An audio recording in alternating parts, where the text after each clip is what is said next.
There are advantages, at least to the species, to worrying.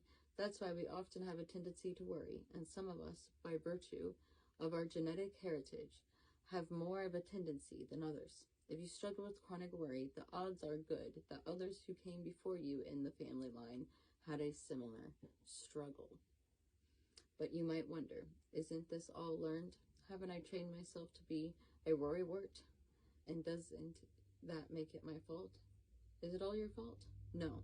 You might be assuming that we're all born as a blank slate, that our personalities and traits develop from learning, but it's not so. If you go to the maternity ward of your local hospital and see all the new babies as proud relatives come to see them there, you might notice that they all have different relations to the lights and the noise. Some look differently at the source of noise and light and appear interested. Others cry and show signs of distress.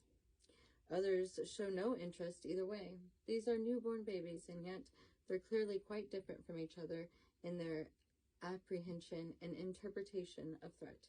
If you struggle with excessive chronic worry as an adult, there's a good chance this tendency goes back earlier in your life, even before it appeared to be a problem. You might stop to consider, did you show any tendencies toward extra worry in your childhood and early years? I'd like to point out that I had meltdowns in grocery stores. And my dad and Debbie did not handle that very well. But now I'm an adult who still has meltdowns in grocery stores, and I've had to accommodate myself in order to still go grocery shopping. Trait of autism. Okay, anyways. What stories do your parents or older siblings tell about you about this? Oh, or the fact that they would tell the story about me having meltdowns in stores and like make fun of me. Like they actually ostracized me in the family and tell stories about me having autistic meltdowns as if I was just some drama queen. Like made fun of me. Like my first bully really was my stepmom.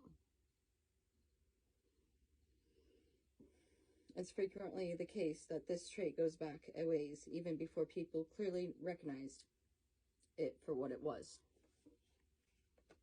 Our brains didn't evolve to balance bank accounts, do quantum physics, or enjoy novels. They evolved to help us survive by watching out for danger and solving problems. Brains that were more sensitive to danger, even if they saw 10 tigers for every one that actually existed, had an advantage, and the people who had them were more likely to survive and reproduce. Our brains have the same basic function today, to watch for danger and solve problems.